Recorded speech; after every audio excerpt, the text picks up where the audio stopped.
Chapter 1786 mengunjungi Sang Permaisuri. 9 gunung suci dari tanah terlarang kuno yang sunyi telah runtuh sejak lama, tapi sekarang, tempat ini masih rimbun dengan pepohonan. Ada jurang besar di tengahnya yang langsung menuju ke bawah tanah. Dalam 2000 tahun terakhir, dunia terus mengalami perubahan yang mengejutkan. Daerah-daerah terlarang yang besar diratakan atau menghilang. Hanya yang terakhir ini yang tersisa. Setelah bertahun-tahun, tidak ada yang berani menginjakkan kaki di sini. Mereka dipenuhi dengan rasa hormat terhadap tempat ini. Banyak orang sudah tahu bahwa selama saat-saat terakhir kekacauan kegelapan, permaisuri di tanah terlarang yang sunyi dan terpencil terbangun. Dia dengan paksa menekannya dan benar-benar meratakannya. Ini adalah pahala yang besar. Langkah Ye Fan tegas. Setelah memasuki tempat ini, ekspresinya berangsur-angsur menjadi sedikit linglung. Ini bukan pertama kalinya dia datang ke sini. Pencapaian yang dia dapatkan hari ini tidak terlepas dari tempat ini. Tanpa obat ilahi di sini, bagaimana dia bisa melarutkan lautan kepahitan? Bagaimana dia bisa memperbaiki bekas luka Dao yang hebat? Ketika dia datang ke sini di masa lalu, dia siap untuk mati. Itu karena tempat ini merenggut umur seseorang, sehingga sulit bagi makhluk untuk menginjakkan kaki di sini. Sekarang dia datang ke sini lagi, energi esensi dalam tubuh Ye Fan secara alami mengalir tanpa ada sehelai pun yang bocor. Seseorang di level ini akhirnya tidak terpengaruh di sini. Ye Fan meminta bertemu dengan Permaisuri Agung. Suara ini tidak terlalu keras, tapi jelas ditransmisikan ke dalam jurang dan mengguncang seluruh Wastelen Timur. Semua orang gempar.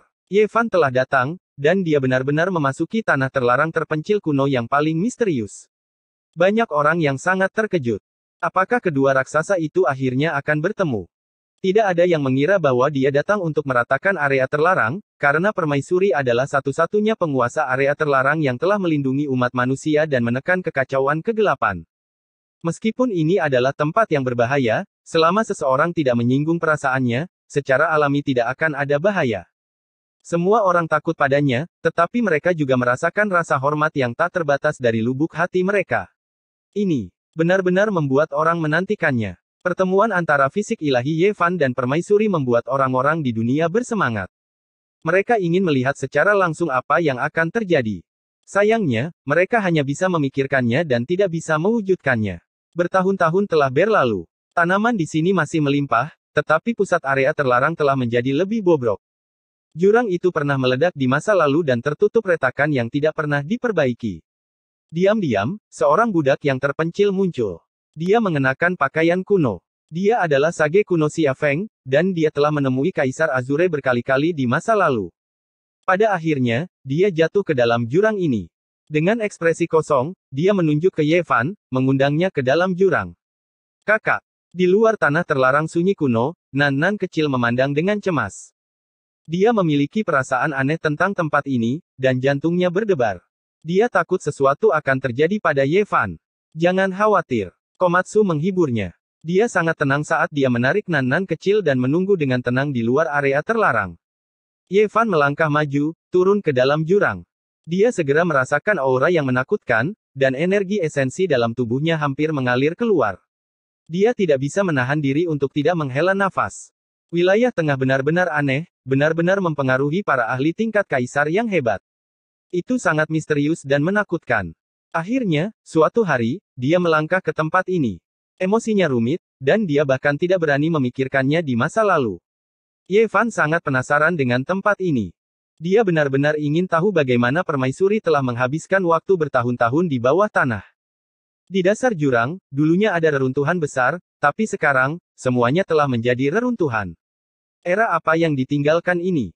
Sulit untuk mengatakannya. Sebuah pintu batu besar muncul di depannya.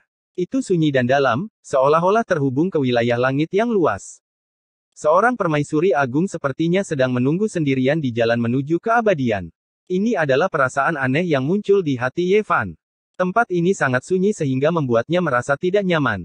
Selain itu, auranya bahkan lebih mencengangkan, seolah-olah bisa mencuri energi esensi dari seorang kaisar yang hebat.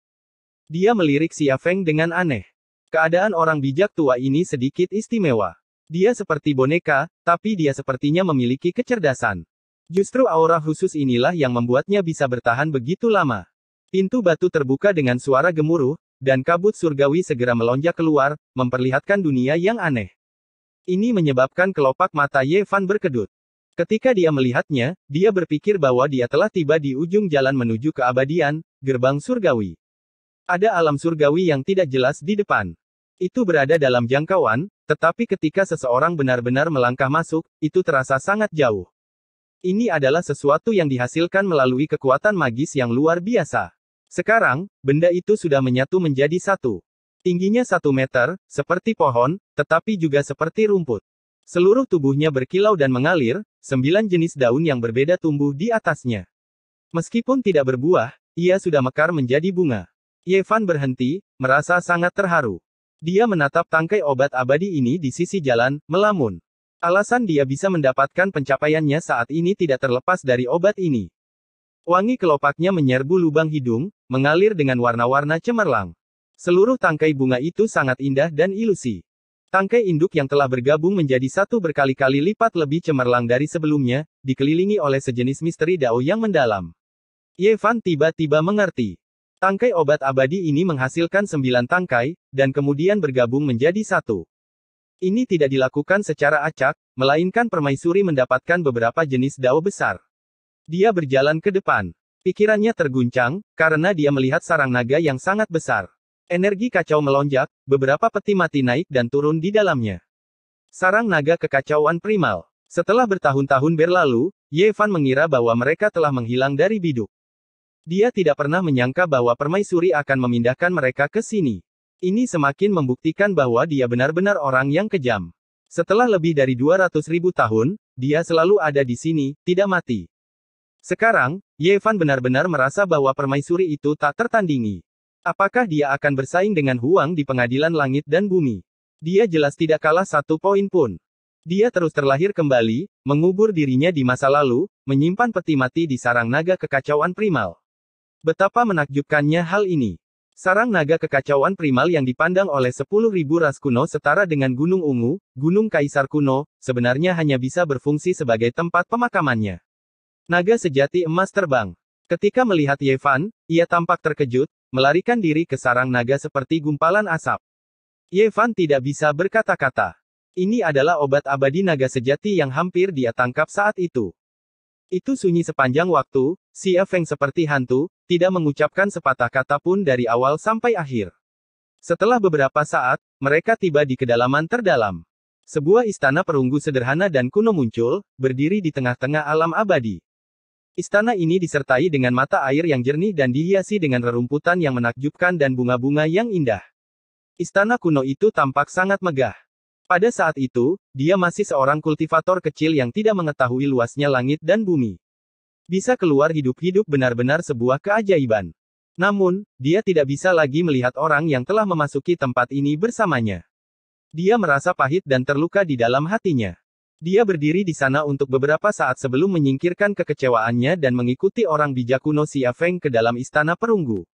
Setelah melewati beberapa istana, mereka tiba di sebuah istana yang sangat megah. Itu tidak lagi berbahaya seperti sebelumnya, dan energi keberuntungan merembes keluar. Jalannya sangat mulus. Setelah tiba di sini, Ye Fan sangat terguncang. Dia melihat lebih dari 10 budak terpencil dan mengenali salah satunya. Dia praktis tertegun. Ziling. Ye Fan berteriak dengan suara serak. Dia melihat seseorang yang tidak pernah dia duga akan melihatnya di sini. Saat itu, mereka berlayar dari sisi lain surga berbintang. 9 naga yang menarik peti mati membawa mereka ke sisi lain. Total lebih dari 10 orang telah menyeberangi surga berbintang. Lebih dari 2000 tahun telah berlalu, dan mereka telah menemukan hampir semua orang yang masih hidup kecuali 1 orang. Saat itu, mereka dipaksa memasuki tanah terlarang yang sunyi dan terpencil untuk mengumpulkan tumbuhan. Ketika Zhou Yi, Wang Ziwen, Lin Jia, Liu Yi, dan Zhang Ziling melarikan diri, mereka telah menerobos masuk ke istana abadi yang ditinggalkan oleh surga kuno. Mereka telah melangkah ke dalam formasi yang berbeda dan tiba di surga berbintang yang berbeda. Yang lain telah menemukan Zhang Ziling, tapi dia masih belum ditemukan. Ye Fan tidak pernah membayangkan bahwa dia akan bertemu kembali dengan Zhang Ziling di sini dalam keadaan seperti itu. Ketika Zhang Ziling mendengar panggilan persahabatan yang tulus, dia berbalik, dan kilatan melintas di matanya. Setelah ragu-ragu untuk waktu yang lama, dia mengangguk dengan tegas. Bagaimana ini bisa terjadi? Ye Fan tidak pernah bisa membayangkan bahwa Zhang Ziling akan jatuh ke tanah terlarang-terlarang kuno dan menjadi budak terpencil. Setelah bertahun-tahun, Zhang Ziling masih muda. Waktu tidak meninggalkan jejak di tubuhnya. Ye Fan menghela nafas dalam hati. Kondisi Zhang Ziling sangat istimewa. Meskipun dia sudah mati, dia masih memiliki sedikit kecerdasan. Ye Fan percaya bahwa dengan metodenya, dia bisa membalikkan keadaan. Dia hanya takut bahwa setelah dia kembali ke dunia orang hidup, Zhang Ziling akan segera direduksi menjadi debu oleh waktu. Dia berbalik dan melihat ke tengah. Dia akhirnya melihat sang permaisuri. Dia duduk bersila di depannya. Dia begitu cantik sehingga terasa tidak nyata. Dia berasal dari dunia lain dan acuh tak acuh. Dia jelas-jelas ada di hadapannya, tapi rasanya seperti dia berada di dunia surgawi. Ini adalah permaisuri agung yang kejam. Jika itu 2000 tahun yang lalu, akan sulit untuk membayangkan bahwa suatu hari nanti, Ye Fan akan dapat bertemu dengan permaisuri agung yang legendaris ini dalam jarak yang begitu dekat. Dia tidak tahu apakah dia masih hidup. Dia dipenuhi dengan legenda, dan dia adalah wanita paling berbakat sejak zaman kuno. Dia duduk di sana, hidup dan sehat.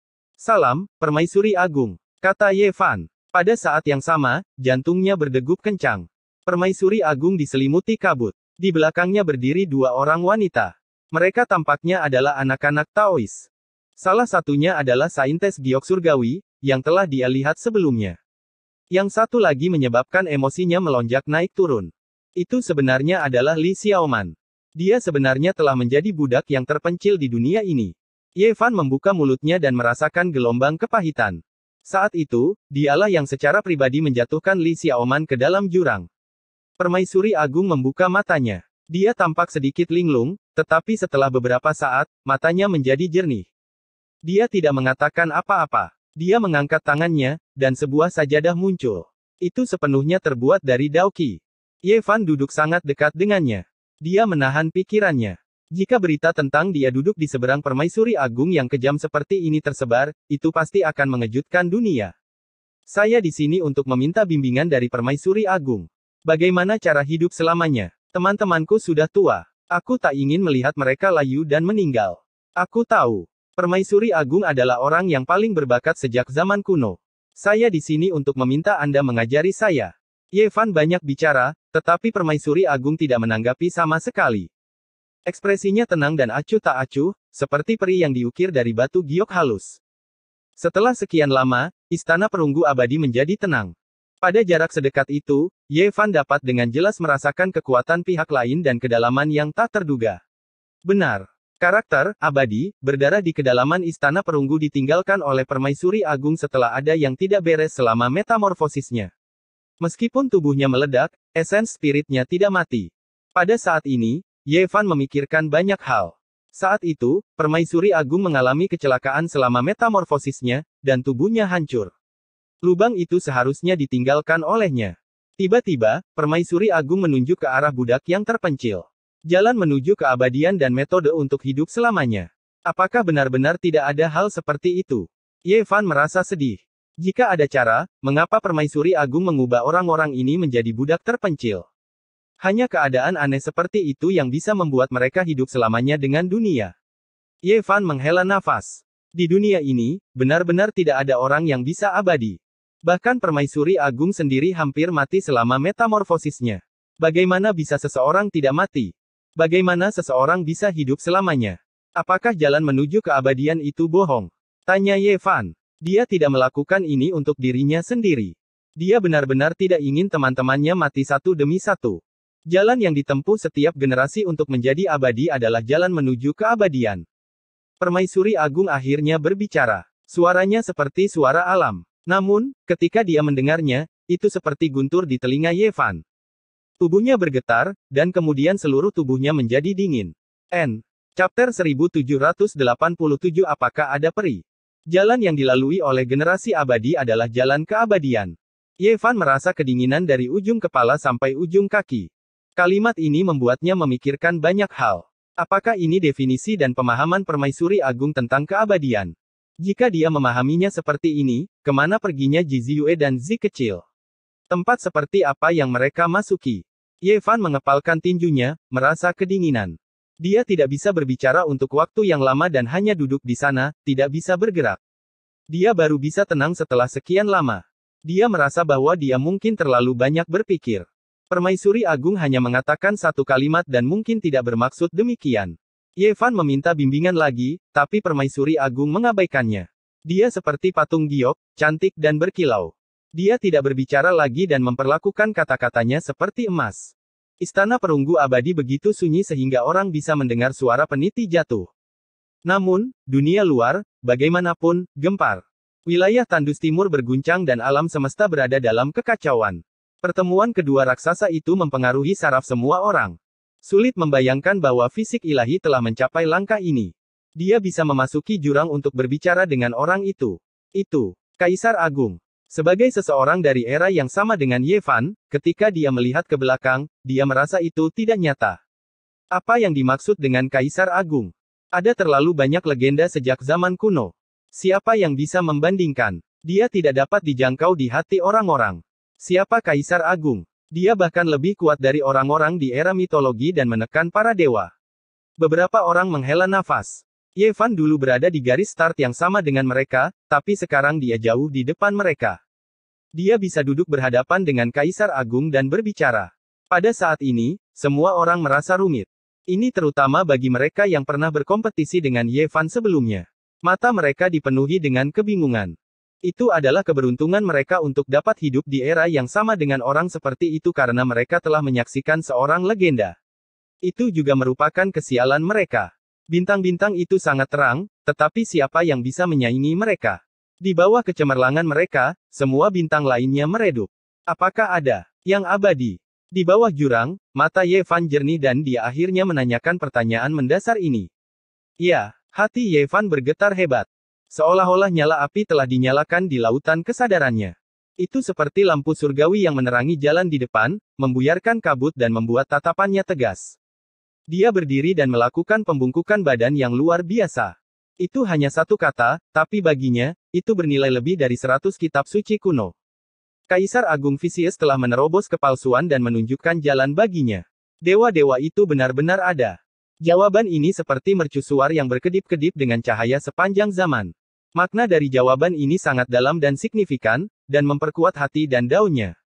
Jika itu adalah orang lain, itu hanya akan menjadi tebakan. Bahkan jika mereka mengatakan bahwa ada yang abadi, itu tidak akan meyakinkan. Hanya kata-kata Kaisar Agung yang tanpa ampun yang bisa memiliki pengaruh yang begitu besar. Ye Fan duduk di sana dengan tenang untuk waktu yang lama dan tidak berbicara lagi. Dia berpikir keras. Dia tahu bahwa permaisuri tidak ingin berbicara terlalu banyak. Beberapa hal hanya bisa dipahami oleh diri sendiri. Istana perunggu abadi terdiam, tapi dunia luar gempar. Para ahli dari seluruh penjuru alam semesta khawatir. Zhang Beiren, Dao Yi, dan yang lainnya datang dan berdiri di luar area terlarang di zaman kuno yang sunyi. Tidak ada yang tahu mengapa bisa seperti ini. Hampir semua orang bergegas ke sini pada saat yang bersamaan. Mereka merasa bahwa pertemuan antara Ye Fan dan penguasa daerah terlarang, yang dicurigai sebagai Kaisar Agung tanpa ampun, pasti akan memiliki efek yang luas. Pada akhirnya, Kaisar, Yin Tiande, Taois Ulat Sutra Ilahi, dan semua ahli lainnya telah tiba. Mereka memiliki firasat bahwa perubahan besar akan segera terjadi, dan semua orang ingin memahaminya. Biduk itu diaduk lagi. Mengapa Kaisar Agung tidak memasuki domain abadi? Ini adalah pertanyaan lain yang ditanyakan Ye Fan. Itu adalah pertanyaan yang menyelidik, membawa jejak kekhawatiran yang hanya dia rasakan setelah menjadi ahli yang tak tertandingi. Ekspresi permaisuri itu tenang, dan tidak ada sedikit pun gejolak di wajahnya yang cantik. Matanya sejernih air saat dia menatap Ye Fan. Ini adalah pertama kalinya dia menatapnya dengan sangat hati-hati, seolah-olah dia ingin melihatnya sepenuhnya. Ye Fan tiba-tiba menjadi tenang dan melepaskan segalanya. Dia menatapnya secara langsung, dan istana perunggu itu benar-benar sunyi. Setelah waktu yang tidak diketahui, Ye Fan melihat beberapa pemandangan di mata jernih yang membuat hatinya bergetar. Seolah-olah sebuah batu besar telah dilemparkan ke dalam danau hatinya. Mereka tidak memiliki orang tua dan hanya seorang pemuda yang bisa diandalkan untuk bertahan hidup. Meskipun mereka miskin, mereka sangat bahagia, dan mereka tersenyum setiap hari. Topeng iblis adalah satu-satunya mainan mereka. Mereka tidak memiliki perhiasan mewah. Untuk membuat gadis kecil itu bahagia, para pemuda itu menggunakan sepotong perunggu untuk membuat cincin untuknya. Meskipun sangat kasar, gadis kecil itu memperlakukannya sebagai harta karun. Di kemudian hari, pemuda itu diketahui sebagai seorang yang jenius dan diambil paksa. Pada akhirnya, dia bahkan dibawa ke altar 5 warna. Gadis kecil itu menangis dengan keras dan melarikan diri dengan sepatu kecilnya yang compang camping. Dia memohon dengan sangat, dan kelompok itu akhirnya setuju untuk mengizinkannya pergi. Di depan altar 5 warna. Selamat tinggal. Sebelum pergi, pemuda itu mengambil topeng iblis dan meninggalkan cincin itu, meninggalkan gadis kecil itu menangis dan jatuh ke tanah sendirian. Tangan kecilnya penuh dengan darah. Kemudian, seorang kaisar besar bangkit dan mengguncang zaman. Dia tidak memiliki bakat dan tidak bisa berkultivasi, tetapi dia menentang langit dan bumi dan menjadi kaisar surgawi. Kemuliaannya melampaui masa lalu dan masa kini, dan dia menjadi legenda. Ye Fan menghela nafas dan menatap permaisuri di depannya. Di dalam hatinya, sosok lain muncul dan tumpang tindih dengan permaisuri. Pakaian kecil yang compang camping, dan bahkan sepatu kecilnya berlubang di jari kakinya. Ketika dia dimarahi, dia menunduk dan mundur dengan takut-takut. Matanya yang besar dipenuhi dengan air mata saat dia pergi sendirian dengan keluhan. Punggung kecilnya sangat menyedihkan dan kesepian. Gadis kecil. Ye Fan tidak bisa menahan diri untuk tidak memanggil. Pada saat ini, mata permaisuri tidak lagi jernih, tetapi dalam dan mengalir dengan cahaya abadi 9 warna yang menembus tubuh Ye Fan, termasuk lautan kesadarannya. Ye Fan tidak menolak. Dia selalu merasa bahwa dia telah mengambil terlalu banyak hal dari permaisuri. Buah obat 9 keajaiban, Myriad Ki, peta harta karun abadi. Jika dia ingin bergerak, maka biarkan dia. Dia berteriak seperti itu, tapi permaisuri itu setenang air dan tidak menanggapi. Cahaya abadi 9 warna mengalir dan akhirnya menghilang, tidak meninggalkan jejak. Ye Fan menatapnya dengan linglung, tidak tahu apa yang dia lakukan. Pada saat ini, mata permaisuri sedalam langit berbintang, tak terduga. Pada saat ini, Ye Fan yakin bahwa gadis kecil itu juga permaisuri. Apakah dia buah dao yang dibicarakan oleh para pembesar kuno? Dia selalu berada di dunia manusia. Para elit, bahkan para jenius yang tak tertandingi, tidak bisa menjadi kaisar karena obsesi mereka, apalagi yang abadi. Namun, kaisar tanpa ampun bangkit karena obsesinya dan mencapai tubuh kaisar yang tak tertandingi. Kemuliaannya bersinar selama berabad-abad, dan tidak ada yang bisa menandinginya. Tidak ada suara di istana perunggu abadi. Permaisuri itu seperti patung giok suet lagi. Dia tidak bergerak, dan matanya seperti laut dan jurang. Tidak peduli apa yang Ye Fan tanyakan, dia tidak membuka mulutnya lagi. Pada akhirnya, Ye Fan berdiri dan membungkuk padanya. Selain kerabat, mungkin hanya permaisuri yang bisa menanggung ini. Setelah berjalan keluar dari istana ini, dia bisa melihat ke langit. Ketika dia sampai di pintu istana perunggu, Ye Fan berhenti dan berkata, kehidupan Kaisar Agung membuat orang menghela nafas. Kehidupan setelah kehidupan seperti ini, apa yang akan kamu lakukan? Tunggu kembalinya Anda. Berlawanan dengan ekspektasinya, permaisuri berbicara lagi sebelum dia pergi, dan kali ini, dia mengucapkan kalimat seperti itu.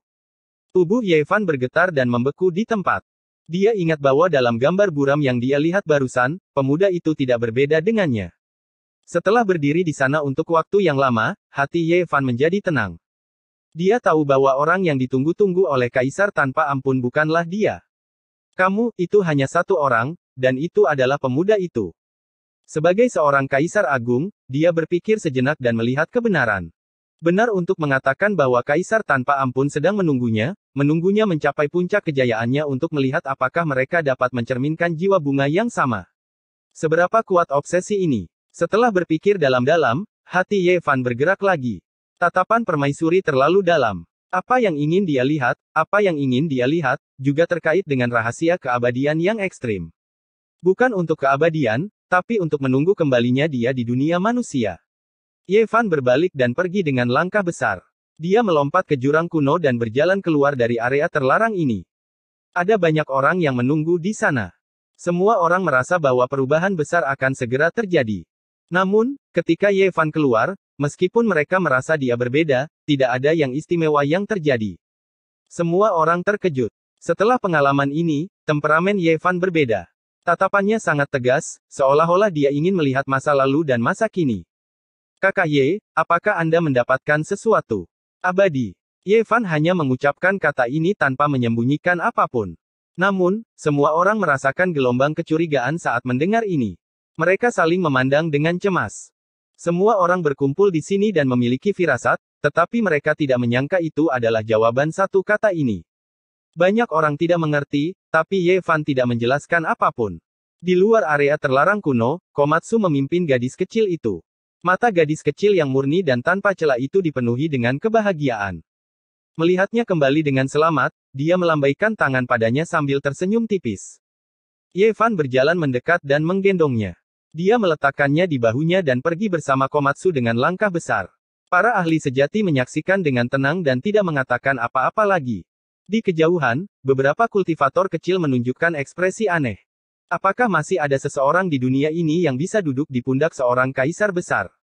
Mungkin hanya kerabat di sisinya. Guru, apakah Anda mendapatkan sesuatu? Komatsu bertanya ketika mereka tiba di luar wilayah ini. Ye Fan menghela nafas. Matanya meredup. Dia mendapatkan hasil panen yang besar. Ada lampu ilahi yang menyala di depannya, dan dia sangat tegas dan percaya diri. Namun, jalan ini terlalu sulit dan membutuhkan waktu. Bisakah orang-orang yang akan mati karena usia tua mampu menunggu? Orang tua iblis itu tidak punya banyak waktu lagi. Saya merasa dia akan meninggal dalam meditasi dalam beberapa ratus tahun lagi, kata Komatsu dengan suara lembut. Jika saya mengambil tindakan secara paksa, apakah mereka akan marah? Ye Fan bertanya dengan lembut. Setelah hari itu, Ye Fan duduk bersila di Gunung Abadi.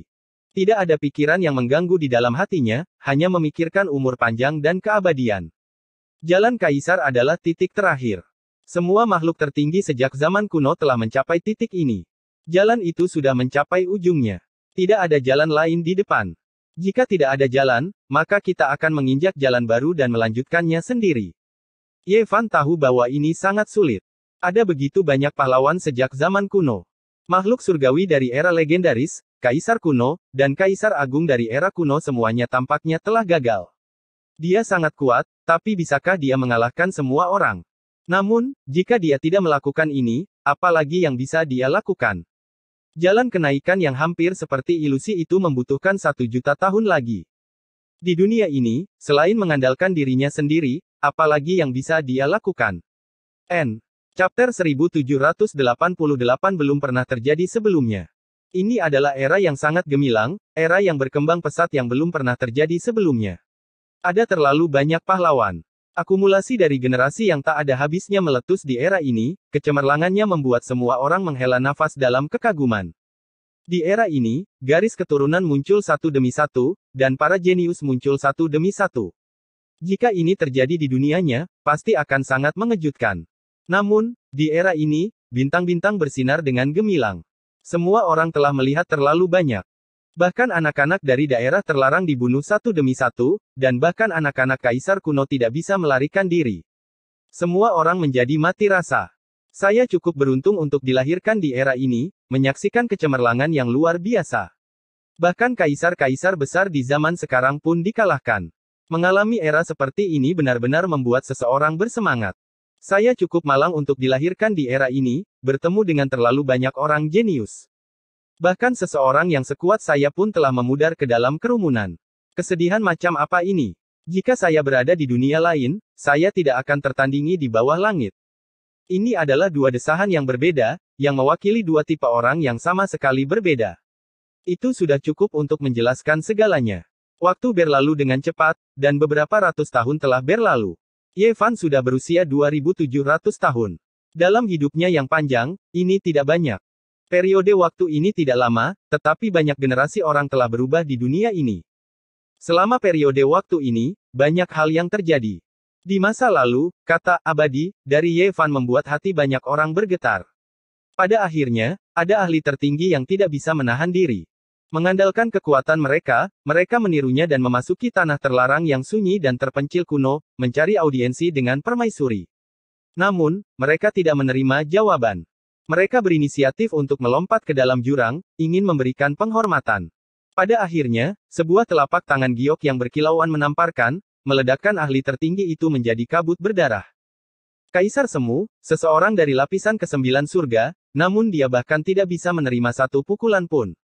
Orang-orang di dunia terguncang. Sejak saat itu, bahkan mereka yang lebih kuat darinya tidak berani datang dan mencari penonton. Tanah terlarang kuno yang sunyi dan terpencil memulihkan kedamaiannya, dan tidak ada yang mengganggu mereka. Semua orang tahu bahwa hanya ada satu Ye Fan di dunia ini. Dia unik, dan tidak semua orang bisa bertemu dengan Kaisar Agung. Ah! Raungan keras terdengar. Di kedalaman kosmos, seorang tetua berambut putih bergegas ke langit. Selama proses ini, dia terus bertransformasi, dari seorang pria tua menjadi pria parubaya, dan kemudian menjadi seorang pemuda. 5 alam rahasia besarnya semuanya bersinar, dan di dalam setiap alam rahasia terdapat versi miniatur dari dirinya sendiri. Mereka duduk bersila, mata mereka terbuka lebar, dan berkas cahaya melesat ke langit. Kesengsaraan petir yang tak terbatas menyambar. Lautan kilat yang gemilang menenggelamkannya. Ini adalah kesengsaraan surgawi yang tak terbatas. Dia tidak punya banyak waktu lagi. Dia memurnikan jiwanya, memurnikan kehampaannya, dan memurnikan daunnya. Dia harus mengumpulkan darah saripati terakhirnya untuk pertarungan terakhir ini. Jika seseorang maju menjadi kaisar bela diri, umurnya akan menjadi 10-20 ribu tahun. Jika gagal, seseorang akan berubah menjadi debu, tidak meninggalkan apapun. Guru, apakah kakek Feng akan berhasil? Yang Si bertanya. Ye Fan tetap diam. Ada seseorang yang menjadi kaisar bela diri pertama kali, dan sangat sulit bagi mereka yang berasal dari generasi yang sama untuk mengatasi kutukan ini. Sejak zaman kuno, tidak ada yang bisa mematahkan kutukan ini. Kera, Gunung Phoenix, Longma, Pangbo, Kaisar Hitam, dan banyak lainnya datang untuk menonton dengan tenang. Kesengsaraan besar yang tak terhitung jumlahnya melintas, dan pada akhirnya, langit runtuh. 10.000 dao runtuh bersama, meledak ke arah orang gila tua itu. Satu penindasan, 10.000 dao bergema. Ini tidak bisa diubah. Ekspresi Ye Fan berubah. Banyak orang dalam kehidupan ini telah mencoba menentang langit dan menjadi kaisar bela diri, tetapi tidak satu pun dari mereka yang seperti orang tua gila yang menderita serangan balik yang begitu parah. Itu semua karena dia mengesampingkan segalanya. Jika dia tidak mencapai Dao, maka dia akan berubah menjadi abu. Dia terlalu mendominasi. Hong, Ye Fan beraksi, berdiri di tengah medan perang. Dia menggunakan teknik rahasia tertinggi untuk menghadapi kesengsaraan di tempat orang gila tua itu. Ini adalah teknik rahasia terlarang, dan semua cahaya petir ditarik. Ini sangat berbahaya, bahkan lebih menakutkan daripada kesengsaraan aslinya. Ye Fan menanggung semuanya, menerima serangan balik yang tak terbayangkan di tempat orang gila tua itu. Bahkan orang sekuat dia pun mengeluarkan darah dari sudut mulutnya. Itu sangat mengerikan. Ye Fan hanya bisa melakukan ini, karena orang gila tua itu benar-benar sudah terlalu tua. Dia tidak lagi sama seperti dulu, ketika energi darahnya masih berkembang dan dia bisa berkeliaran di dunia tanpa hambatan. Sekarang, orang gila tua itu benar-benar sudah tua, sudah lebih dari 9.000 tahun. Jika aku tidak bisa mati di medan perang, biarkan aku jatuh di jalan kaisar bela diri. Ini bisa dianggap sebagai akhir yang terbaik, kata orang gila tua itu. Bagaimana Ye Fan bisa setuju? Gai Jiuyu telah pergi, Raja Ilahi berpakaian putih telah pergi. Di masa lalu, dia tidak berdaya, tapi sekarang, dia sudah mendominasi dunia. Dia pasti tidak akan melihat orang tua itu meninggal seperti ini. Setelah kesengsaraan ini, Ye Fan merasa waktu hampir habis. Umur orang-orang di sekitarnya tidak banyak yang tersisa. Dan kali ini, hukuman surgawi juga mengguncang alam semesta. Banyak pahlawan hidup berdampingan di dunia ini, dan mereka semua bekerja keras untuk menempuh jalan mereka sendiri. Mereka semua sangat tersentuh. Seseorang menantang guru lagi. Saya akan pergi kali ini, kata Ye Tong. Selama beberapa ratus tahun ini, beberapa orang datang satu demi satu. Ada ahli yang tak tertandingi, dan ada juga yang tidak terlalu luar biasa. Orang dengan kultivasi terlemah baru saja menjadi Raja Ilahi, tetapi Ye Fan hanya menerima tantangan orang ini. Yang lainnya diserahkan kepada murid-muridnya. Alasannya adalah karena dia menghargai bakat. Orang itu tidak buruk. Tangan Ye Fan menekan ke bawah, merasakan kehendak dan daunnya. Dia menahan auranya dan mengibaskannya sambil tersenyum, memberinya sebuah ayat dari kitab suci. Tidak lama kemudian, Ye Tong masuk dengan ekspresi aneh dan berkata, "Tuan, Anda harus pergi dan melawan ini sendiri." Dao Yi datang dan ingin menantang Ye Fan. Orang ini telah membantu Ye Fan. Selama zaman kegelapan kekacauan, dia telah meminjamkan jubah ilahi evolusi Dao kepadanya untuk melindungi hidupnya. Pada akhirnya, Tirk Armor telah runtuh. Selama bertahun-tahun, Ye Fan telah mencari pecahan-pecahan Tirk Armor, berharap untuk memperbaikinya dan mengembalikannya kepada Dao Yi. Sayangnya, dia gagal. Dia berdiri dan berjalan keluar dengan senyum pahit. Mengapa orang ini datang? Selama kekacauan di zona terlarang, Dao Yi juga telah membantunya. Ngomong-ngomong, dalam beberapa ratus tahun ini, Tirk Gagak Emas telah menerima lebih banyak tantangan, bahkan lebih sering daripada Ye Fan. Batch demi batch ahli pergi untuk menantangnya dan terlibat dalam pertempuran hebat. Jika bukan karena Ye Fan yang menahannya, Yang Si pasti sudah berlari untuk ikut bersenang-senang. Bisa dikatakan bahwa Gagak Emas Tirk tidak tahan untuk diganggu. Selama bertahun-tahun, planet Huosang tidak pernah damai. Mungkin itu karena Ye Fan pernah mengalahkannya dan menjadi contoh bagi orang lain. Saudara Ye, tidak perlu merasa terganggu. Saya di sini murni untuk bertukar petunjuk. Jika Anda ingin bertarung, bertarunglah. Tidak perlu khawatir, kata Dao Yi sambil tersenyum. Baiklah. Ye Fan mengangguk. Dia tahu bahwa sangat sulit untuk meningkatkan diri pada tingkat kultivasi ini. Beberapa orang berharap bisa mendapatkan sesuatu dari pertarungan yang tak tertandingi ini.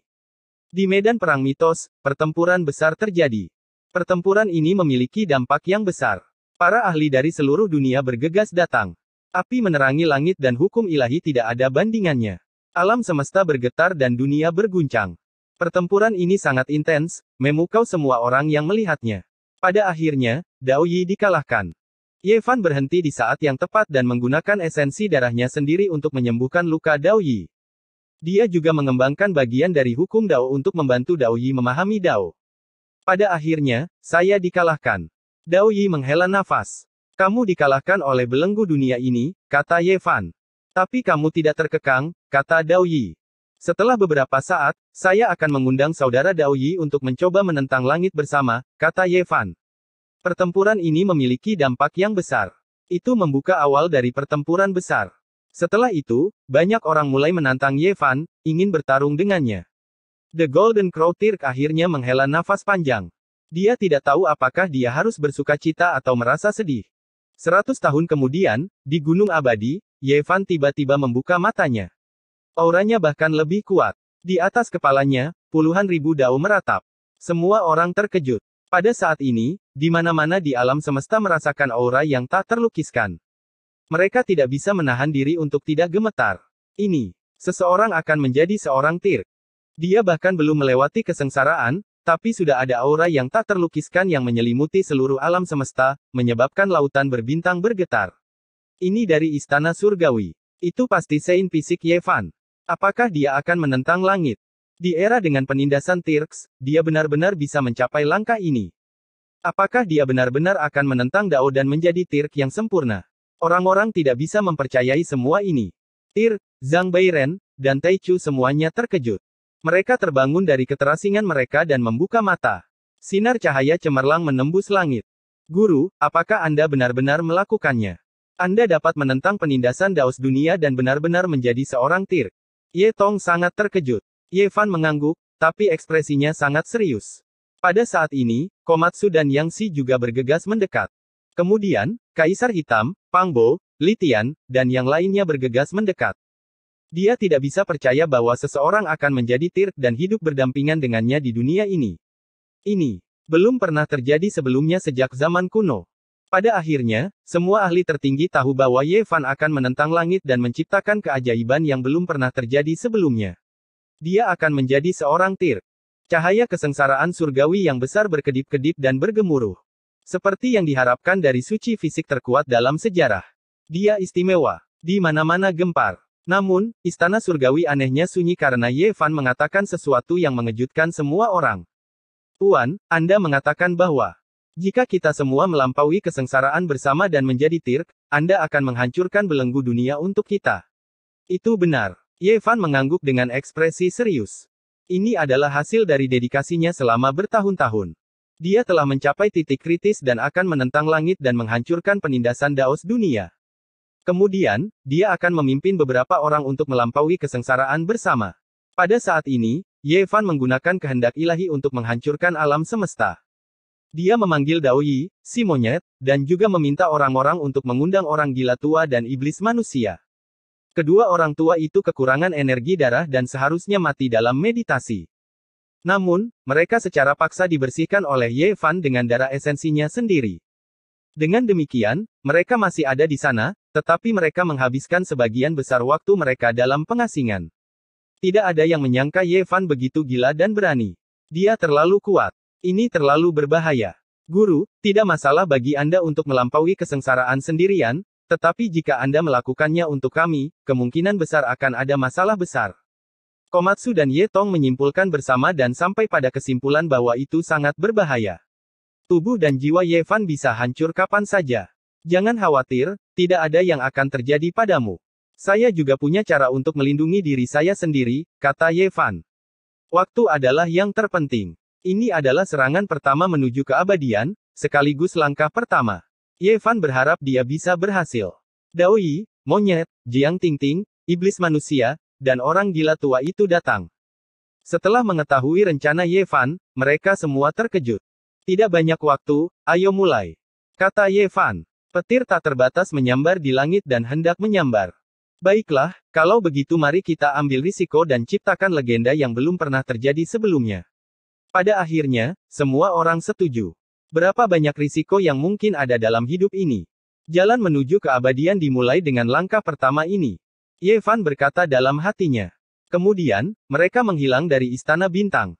Kelompok itu bergegas ke perbatasan alam semesta yang sunyi dan mulai melampaui kesengsaraan besar yang belum pernah terjadi sebelumnya. N. Chapter 1789 Pengawal. Tunggu sampai aku menembus 10.000 dao, dan kemudian kalian semua bisa masuk untuk menghadapi kesengsaraan. Ini adalah raungan besar Ye Fan. Dia kemudian bergegas masuk ke dalam petir. Kesengsaraan besar ini belum pernah terjadi sebelumnya. Tidak diketahui seberapa luas kubah langit berubah menjadi reruntuhan bintang, lautan petir yang tak terbatas. Hukum-hukum ilahi dilemparkan ke dalam kekacauan, menghancurkan semua kehidupan. Ye Fan akan memimpin sekelompok orang untuk menjadi kaisar. Hal ini belum pernah terjadi sebelumnya, jarang terlihat sejak zaman kuno. Hal ini benar-benar membuat dunia terkejut. Tidak pernah ada hal seperti ini sebelumnya. Ini adalah kaisar yang hebat. Berapa banyak orang yang bisa mencapai hal ini sejak zaman kuno? Sekarang, sebenarnya ada begitu banyak orang yang akan menerobos bersama. Ketika semua orang mendengar berita ini, mereka hanya bisa menatap dengan lidah terikat, tidak bisa berkata-kata. Ini terlalu tak terbayangkan, sedikit menakutkan. Mereka adalah kaisar yang hebat, bukan rumput di pinggir jalan. Seharusnya tidak mungkin ada satu pun yang muncul dalam puluhan ribu tahun atau bahkan ratusan ribu tahun. Situasi saat ini jelas tidak normal, terlalu menyeramkan. Hong, aura di alam semesta sangat mencekik. Meskipun ada jarak yang tak berujung di antara mereka, semua orang masih bisa merasakannya. Seolah-olah ada jutaan gunung besar yang menimpa pikiran mereka. Perbatasan kosmos yang sunyi memiliki bintang kematian yang tak terhitung jumlahnya. Pada saat ini, mereka semua berubah menjadi debu. Di bawah kesengsaraan petir yang menghancurkan dunia, tidak ada yang tidak bisa diledakkan. Kekacauan yang luar biasa melonjak, pemandangan langit dan bumi yang terbuka muncul. Semua orang menemukan dengan kaget bahwa tidak hanya ada kunpeng, suani, ular melonjak, dan yang lainnya di lautan petir, ada juga obat-obatan abadi yang naik dan turun. Ini membuat semua orang terkejut. Apa yang berbeda adalah bahwa obat-obatan abadi itu berbeda dari sebelumnya. Saat ini, mereka sangat menakutkan, melepaskan aura hukum alam Dao yang abadi, menampilkan kekuatan ilahi yang luar biasa. Di balik setiap tangkai obat abadi adalah wajah, baik pria maupun wanita, yang mengejutkan alam fana. Mereka terlalu kuat, jenis hukum alam yang tidak mungkin dilawan. Tentu saja, ini adalah sesuatu yang hanya bisa dilihat oleh orang-orang seperti Zhang Bairen, Absolute Beginning, dan Kaisar. Mereka menunjukkan ekspresi terkejut, diam-diam menyaksikan dari kejauhan. Di lautan petir, kekuatan Ye Fan menerobos langit, saat ini berada di tengah. Cahaya ilahi, cahaya petir, hukum alam, dan lainnya semuanya menyerbu ke arahnya, tak terbatas dan tak terbatas.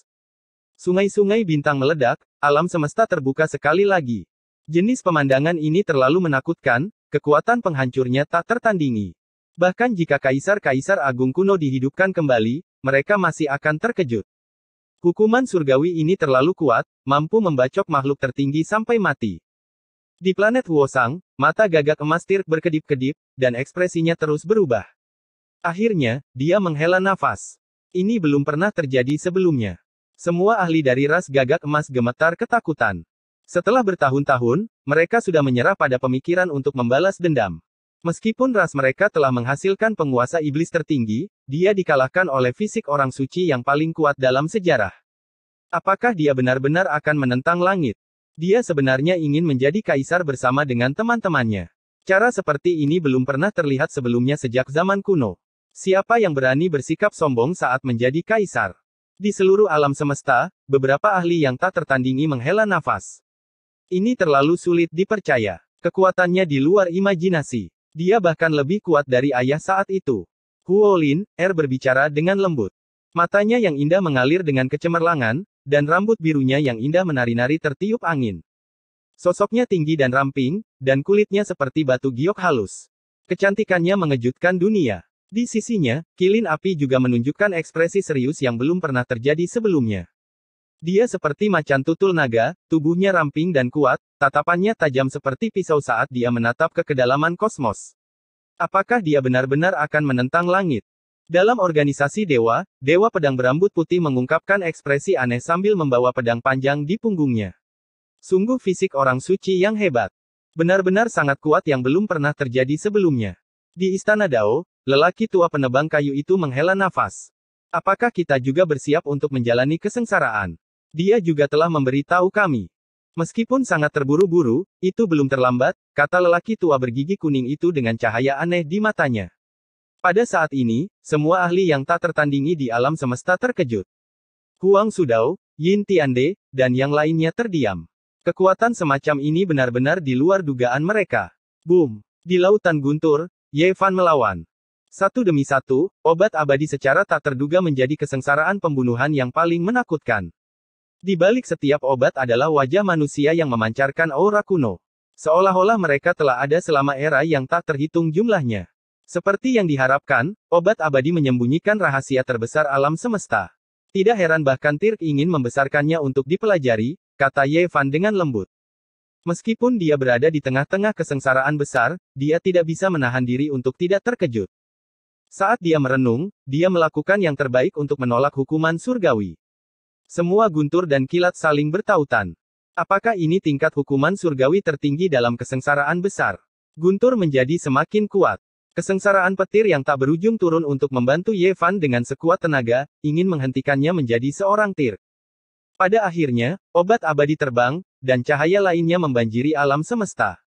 Seolah-olah mereka akan menembus masa lalu, sekarang, dan masa depan. Di lautan guntur yang tak terbatas, semua jenis istana dan paviliun muncul. 9 lapisan kesengsaraan abadi, guntur penghancuran dunia kekacauan primal, guntur penghancuran dunia, laut pembunuh roh abadi. Terlalu banyak kesengsaraan besar yang melanda pada saat bersamaan. Adegan ini terlalu menakutkan dan tidak bisa diselesaikan sama sekali. The Golden Crow Tirk berdiri di atas bintang Huosang dalam keheningan yang tak tertandingi. Apa yang akan terjadi jika dia mengalami kesengsaraan ini saat itu? Bunuh. Pada akhirnya, Ye Fan melancarkan serangan balik. Seluruh tubuhnya bersimbah darah. Setelah bertahun-tahun, ini adalah pertama kalinya dia mengalami luka seberat itu. Tubuhnya bahkan meledak beberapa kali. Dia bergegas ke atas, menghancurkan jejak hati surgawi dan menghancurkan semua penghalang. Dia seperti dewa iblis, menerobos jalur cahaya yang gemilang dan melompat ke 9 langit. Dia ingin bersaing dengan surga. Pada titik ini, siapa yang bisa melukainya? Dia sudah tak terkalahkan di dunia ratusan tahun yang lalu. Jika tidak, bagaimana dia bisa meratakan beberapa area terlarang yang besar? Tapi sekarang, tubuhnya meledak dari waktu ke waktu, meneteskan darah. Itu adalah pemandangan yang tragis untuk dilihat. Fisiknya yang tak tertandingi akan berubah menjadi kabut darah, dan potongan-potongan tulang melesat ke segala arah. Kuali Myriad Ki telah lama hancur berkeping-keping. Mereka berputar di sekelilingnya dan juga melakukan reformasi. Tuan, jangan memaksakan diri. Yang Si berteriak. Monyet, Dao Yi, dan yang lainnya juga mengepalkan tangan mereka. Ye Fan tidak melakukan ini untuk dirinya sendiri. Dia terutama menyerang jejak hati surgawi, melawan banyak sekali Dao, dan melawan semua hukum Dao sejak zaman kuno. Ini benar-benar menantang surga. Dia ingin menghancurkan semua Dao besar di alam semesta, menembus hukum alam semesta, dan menerobos belenggu sehingga mereka dapat mengambil kesempatan untuk mencapai Dao. Di planet Huosang, wajah gagak emas Tirk pucat pasi. Tubuhnya gemetar, dan daunnya meratap. Dia benar-benar gemetar tanpa sadar, tidak yakin apa yang akan terjadi.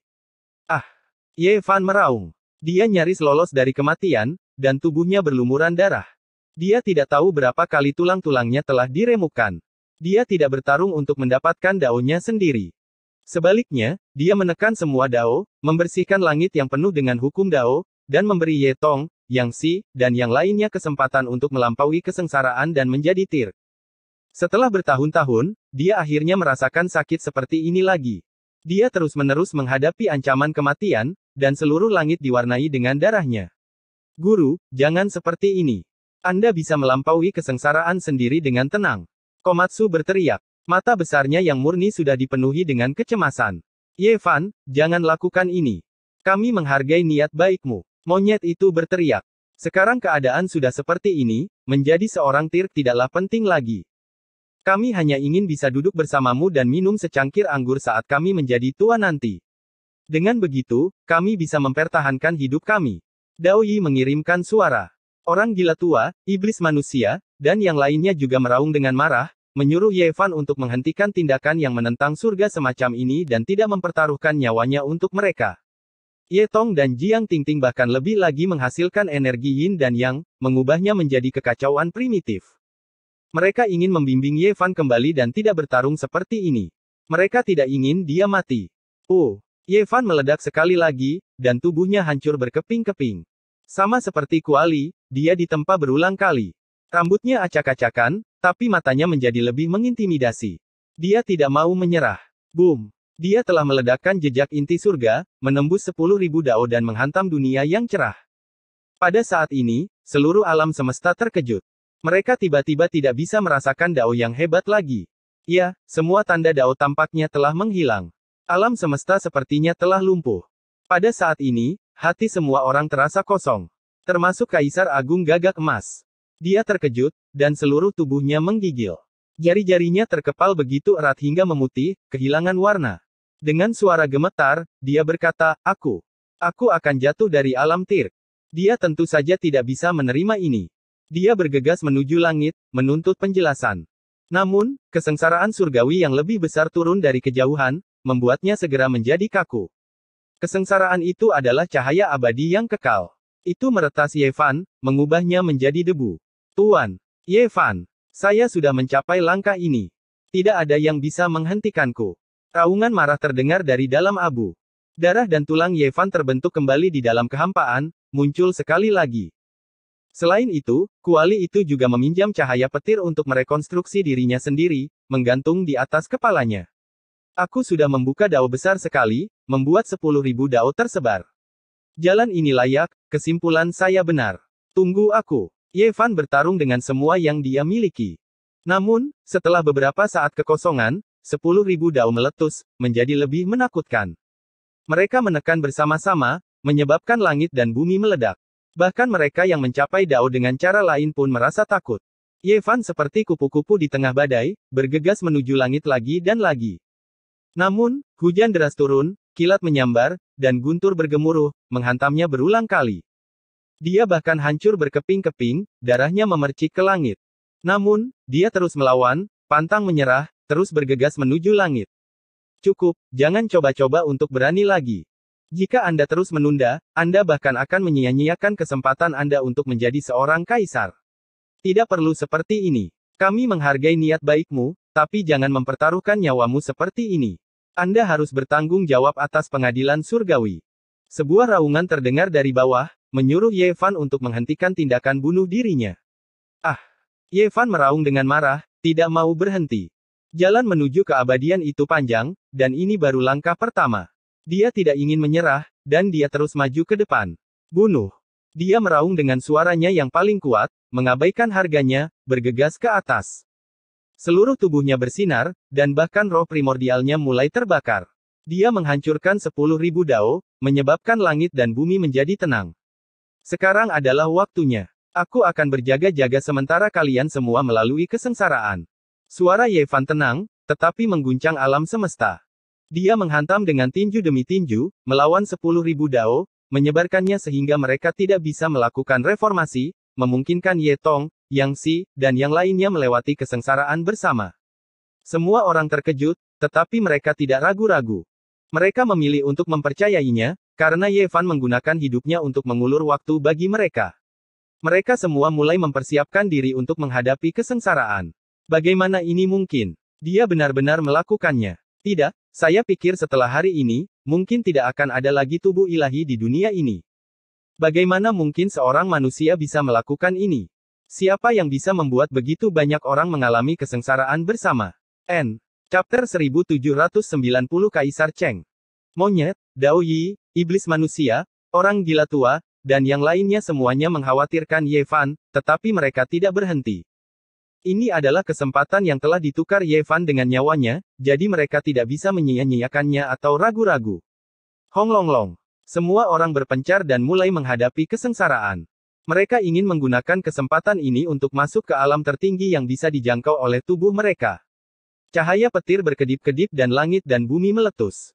Sekelompok orang itu semua menunjukkan metode paling kuat yang mereka miliki dalam hidup mereka, membuka perbendaharaan tubuh mereka dengan harapan menjadi kaisar yang hebat.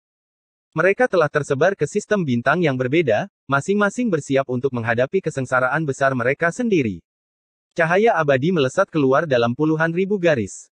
Itu sangat menakutkan. Seluruh dunia terkejut. Tidak ada yang pernah mengira bahwa pemandangan seperti ini akan muncul, tetapi itu benar-benar terjadi. Beberapa orang menghadapi kesengsaraan kaisar besar bersama-sama. Itu hanya seperti sebuah legenda. Tubuh ilahi benar-benar menentang surga. Bagaimana dia bisa begitu menakutkan? Terlalu menakutkan. Semua kultivator terkejut. Banyak orang gemetar. Aura semacam ini tak tertahankan. Ini adalah keajaiban yang paling tak terbayangkan di dunia ini. Cahaya abadi meledak. Itu adalah kesengsaraan Ye Tong. Panas yang berkobar-kobar menyelimuti jagat raya. Dia dikelilingi oleh api yang tak berujung dan lautan petir melonjak. Cahaya abadi yin yang besar memercik ke segala arah, melonjak dengan keras.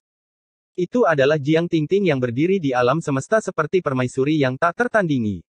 Dia menggunakan kekuatan kosmos yang besar untuk melawan kesengsaraan terbesar dalam hidupnya. Cahaya ilahi 5 elemen mengalir ke langit, meledakkan lautan petir yang penuh dengan lubang. Orang gila tua itu menghadapi kesengsaraan. Sebuah versi miniatur dari dirinya sendiri duduk di masing-masing dari 5 alam rahasia besar untuk melawan kesengsaraan kaisar besar, menghancurkan langit dan bumi. Sebuah tongkat besi abadi merobek langit, membelah langit kuno. Monyet itu menyerang 9 surga di atas, membunuh 9 neraka di bawahnya. Dia tak tertandingi dan kekuatannya tak tertandingi. Lautan petir pun runtuh. Yang Si, iblis manusia, dan yang lainnya melakukan yang terbaik untuk menghadapi kesengsaraan, berharap untuk berhasil. Mereka tidak bisa mengecewakan niat Ye Fan yang mempertaruhkan nyawanya untuk membuka dunia ini. Di dunia luar, jiwa semua orang gemetar. Ini benar-benar tak terbayangkan. Bahkan jantung mereka berdebar-debar. Hukum ilahi berkedip-kedip dan cahaya kilat meletus. Tepi kosmos yang sunyi menjadi reruntuhan bintang, sebuah negeri kehancuran. Siapa yang bisa membayangkan bahwa beberapa orang akan menjadi kaisar? Cahaya petir tidak ada habisnya. Itu terlalu menakutkan. Bagaimana ini bisa terjadi? Tubuh suci, apakah dia masih manusia? Ini terlalu mengejutkan. Hal yang tak terbayangkan seperti ini terjadi, sesuatu yang hanya terjadi sekali sejak zaman kuno. Tidak ada yang pernah melakukan hal seperti ini sebelumnya. Para kultivator hanya bisa menghela nafas karena terkejut. Boom! Ye Fan berada dalam situasi yang sangat sulit. Darahnya mewarnai alam semesta dengan warna merah saat dia melakukan semua yang dia bisa untuk melawan. Dia meninju langit berulang kali. Hukum-hukum ilahi meledak, mengalir keluar dari atas kepalanya dan dari dagingnya untuk melawan berbagai macam dao. Dia menggunakan kekuatannya sendiri untuk melawan 10.000 dao, membangun legenda abadi. Ini adalah legenda yang begitu agung sehingga membuat bulu kuduk berdiri. Namun, dia benar-benar kelelahan. Dia tidak seperti ini bahkan ketika dia bertarung melawan makhluk-makhluk tertinggi saat itu, merasa seperti dia bisa mati kapan saja. Cedera berat yang dideritanya terlalu menakutkan. Namun, dia hanya bisa mengertakkan gigi dan bertahan. Jika dia bukan tandingan Xiao Chen, kehilangan kesempatan teman lamanya untuk menjadi kaisar bela diri sangatlah kecil. Yang lebih menakutkan adalah kenyataan bahwa nyawa mereka dalam bahaya. Meskipun tubuhnya meledak, daging dan darahnya masih bersinar. Dia menggunakan hukum ilahi untuk memblokir banyak sekali dao, tidak membiarkan mereka menekan bagian alam semesta ini dan mengulur waktu untuk semua orang. Jika kamu berhasil, apa aku ini? The Golden Crow Tirk menatapnya tanpa ekspresi. Namun, dia tidak bisa mendekat. Bahkan Ye Fan sedang sekarat, jadi jika dia pergi, dia pasti akan menderita bencana juga. Dia pasti tidak bisa bertahan. Ye Fan sangat yakin bahwa bahkan jika makhluk tertinggi di wilayah terlarang mengetahui bahwa dia dalam bahaya, mereka tetap tidak akan berani datang. Selama mereka masuk, mereka akan menderita serangan 10.000 dao. Semua yang dia alami akan dialami oleh mereka. Dia benar-benar kuat. Reputasi tubuh suci nomor 1 dalam sejarah tidak sia-sia. Sekarang, saya benar-benar percaya bahwa dia mungkin menjadi seseorang seperti Kaisar Surgawi Huang. Apa yang masih kita tunggu? Karena kesempatan ada di hadapan kita, kita juga harus melewati kesengsaraan dan berusaha untuk menjadi Kaisar bela diri. Ye Fan meledakkan 10.000 dao, membuat penindasan alam semesta yang hebat benar-benar lenyap. Ini adalah sebuah kesempatan. Yang lain yang memiliki harapan untuk menjadi Kaisar bela diri semuanya tergerak, juga ingin menggunakan kesempatan ini untuk menerobos. Benar saja, beberapa aura misterius muncul. Ada orang lain yang ingin menjadi Kaisar bela diri, dengan tegas menerobos. Ye Fan menentang langit, menghancurkan 10.000 dao, melawan penindasan dunia dengan kekuatannya sendiri. Dia akan mengukir dunia untuk teman-teman dan murid-muridnya, membantu mereka mencapai dao. Saat ini, banyak orang meminjam cahaya ini, memanfaatkan kesempatan ini, berharap menjadi makhluk tertinggi yang tak tertandingi. Kesengsaraan Kaisar meningkat, mengejutkan seluruh bagian kosmos. Sungguh zaman yang berkembang dengan gemilang, benar-benar zaman yang terbaik, belum pernah terjadi sebelumnya. Tubuh suci Ye Fan membuat keajaiban. Benar, jika semua orang berhasil, maka dia akan menjadi yang tertinggi di antara para kaisar, semua kaisar harus menghormatinya. Dialah yang menetapkan segalanya, benar-benar makhluk ilahi yang tak tertandingi. Banyak orang menghela napas dengan keheranan. Sayangnya, ini tidak ada hubungannya dengan mereka. Meskipun Ye Fan meledakkan 10.000 dao, tidak banyak yang memiliki kesempatan untuk menerobos. Tidak peduli seberapa agungnya zaman yang berkembang, tidak mungkin semua orang bisa berdiri di puncak Kaisar Semu 9 surga besar. Kesempatan hari ini dipersiapkan untuk para ahli yang tak tertandingi. Jika mereka benar-benar menjadi Kaisar bela diri, siapa yang akan lebih lemah dari siapa? Ketika saatnya tiba, kita akan melihat siapa yang akan menjadi yang tertinggi di antara para kaisar. Seseorang berkata dengan lembut, mulai melewati kesengsaraan. Semuanya akan berbeda setelah menjadi Kaisar bela diri, mampu bersaing dengan orang itu. Ada ahli tertinggi yang sangat yakin bahwa setelah menjadi Kaisar bela diri, mereka akan berdiri di domain yang sama, dan semuanya akan berbeda. Ada yang tidak beres. Meskipun 10.000 dao dihancurkan oleh tubuh suci Ye Fan, wilayah dengan dia sebagai pusatnya adalah yang paling mudah untuk mencapai dao. Masih ada sedikit penindasan di tempat lain. Semua orang menemukan fakta ini dengan terkejut. Namun, wilayah itu sudah ditempati oleh murid dan teman-teman Ye Fan. Dia telah lama menyimpulkan situasi seperti ini, membagi-bagi wilayah untuk mereka. Ini membuat semua orang terkejut dan tak berdaya. Tidak ada yang berani berlari untuk merebut wilayah itu, atau Ye Fan akan mengambil tindakan, membimbing 10.000 dao untuk membunuh mereka yang tidak mengikutinya. Namun, tidak banyak orang yang menyerah. Meskipun mereka berada jauh, sehingga sangat tidak menguntungkan, mereka tetap memilih untuk melewati kesengsaraan. Itu karena mereka tahu bahwa jika mereka melewatkan kesempatan ini, maka mereka akan benar-benar kehilangan kesempatan ini. Satu orang yang menjadi Kaisar bela diri sudah cukup untuk menekan langit dan bumi, beresonansi dengan 10.000 dao. Jika beberapa Kaisar bela diri hidup berdampingan, betapa menakutkannya penindasan itu. Memikirkannya saja sudah cukup untuk membuat seseorang gemetar. Ini terutama terjadi ketika Ye Fan pasti akan menjadi Kaisar bela diri. Saat ini, hanya dia yang bisa mendukung 10.000 dao, membuka langit dan bumi untuk murid dan teman-temannya. Jika dia sendiri mencapai dao, mungkinkah dia masih bisa melawan dirinya sendiri dan hukum alam semesta? Di dalam jagat raya, semua jenis cahaya petir berkedip-kedip. Kesengsaraan besar meletus dari waktu ke waktu. Semua orang melakukan yang terbaik untuk melawan. Seluruh tubuh Ye Fan berlumuran darah, tapi dia masih bertahan. Namun, tinju Kaisar bela dirinya sudah bergetar, tubuhnya dipenuhi retakan, sudah tidak bisa berdiri dengan mantap. Itu sangat berat. Jalan yang akan dia ambil, serangan yang dia derita sangat menakutkan dan tak tertandingi, membuat orang gemetar. Apa yang membuatnya paling sulit baginya untuk melawan adalah obat-obatan abadi yang akan muncul dari waktu ke waktu. Cahaya abadi yang dimuntahkan oleh wajah-wajah manusia itu tak tertandingi, meledakkannya. Situasinya sangat sulit. Waktu terus mengalir. Tubuh berharga Yevan yang tak tertandingi hancur berkali-kali, bertransformasi di dalam kabut berdarah. Dia dibombardir oleh 10.000 dao, tetapi dia masih tidak mau bersantai, melanjutkan dengan susah payah. Pada akhirnya, dia berada di ambang kehancuran. Namun, banyak tempat di alam semesta meletus dengan cahaya ilahi, dan jumlah orang yang mengalami kesengsaraan meningkat. Mereka semua melakukan yang terbaik untuk menerobos. Guru, jangan memaksakan diri. Jika Anda terus seperti ini, Anda akan berjalan menuju kehancuran diri sendiri. Ye Tong berteriak dengan keras. Guru, tolong hentikan. Komatsu juga berkata. Monyet, Jiang Tingting, dan yang lainnya angkat bicara. Meskipun mereka mengalami kesengsaraan, mereka selalu memperhatikan Yevan. Melihat dia berjuang di garis antara hidup dan mati, semua mata mereka hampir keluar dari soket mereka.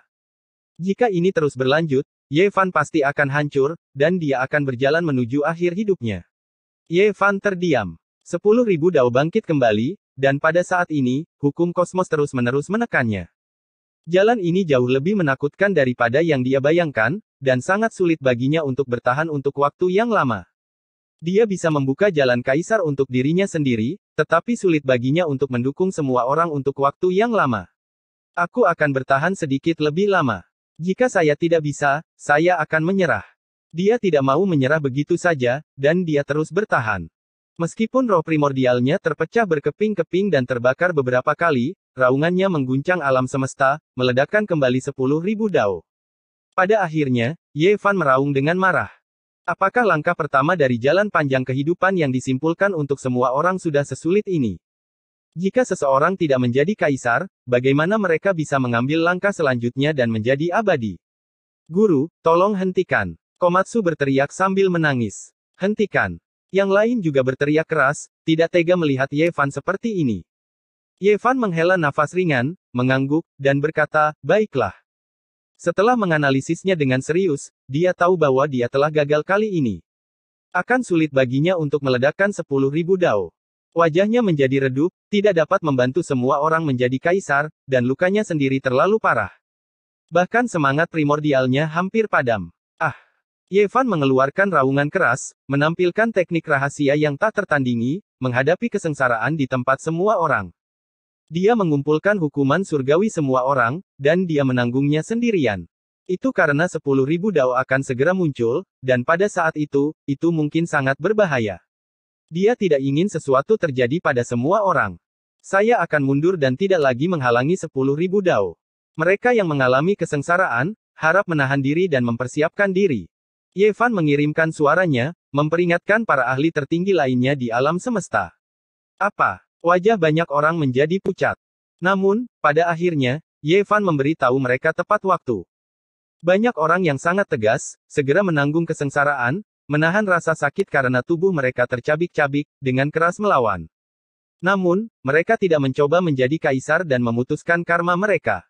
Meski begitu, hukuman surgawi yang ada tidak akan hilang dan akan tetap menghantam mereka. Hanya saja, tidak akan ada kesengsaraan besar yang lebih berbahaya setelahnya. Yevan bertahan lebih lama lagi untuk mereka, tetapi pada akhirnya, dia tidak berdaya untuk menentang langit. Dia meledak di sana, membiarkan 10.000 dao menyerbu. Dia terengah-engah di lautan petir dan membentuk kembali tubuhnya. Pada akhirnya, suara dao mengguncang langit kuno, mengoyak 10.000 dao dan menembus langit. Pada saat ini, seberkas cahaya itu menjadi satu-satunya hal di alam semesta.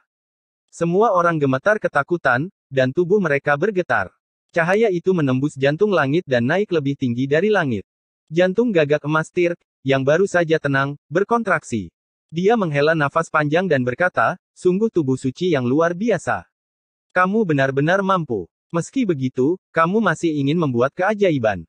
Dia melampaui kesengsaraan kekaisarannya sendiri. Jejak gagak emas Tirk dan 10.000 dao berada di bawah, sementara dia berada di atas mereka. Dia tidak menyatukan jejak dengan alam semesta ini dan melampaui langit. Aura seorang Tirk dilepaskan. Namun, karena hal ini pula kesengsaraan surgawi yang dia hadapi menjadi lebih ganas, mengejutkan alam semesta. Kesengsaraan besar terus berlanjut, dan obat abadi muncul. Kali ini, bukan wajah-wajah yang muncul, tetapi orang-orang yang berjalan satu demi satu. Ada wanita dari dunia lain dan pria yang mengesankan, semuanya seperti makhluk abadi. Ini adalah pertempuran yang hebat. Ye Fan mengerahkan seluruh kekuatannya dan mempertaruhkan nyawanya. Dia berdiri di atas 10.000 dao dan tidak bisa dilihat oleh dunia. Dia hanya bisa merasakan aura menakutkan menyebar. Ekspresi gagak emas Tirk berubah lagi dan lagi. Dia bisa merasakan orang itu melampaui kesengsaraan di atas jejaknya dan 10.000 dao, berdiri di atas mereka. Ini sedikit mirip dengan aura ayahku ketika dia menjadi dewa perang di tahun-tahun terakhirnya. Monyet itu menunjukkan ekspresi terkejut. Setelah jangka waktu yang tidak diketahui, dunia menjadi hening dan 10.000 dao berhenti bergetar. Jejak gagak emas tua berkumpul lagi dan menyatu dengan dunia sekali lagi, perlahan-lahan bertransformasi. Apa yang terjadi? Tidak ada yang tahu.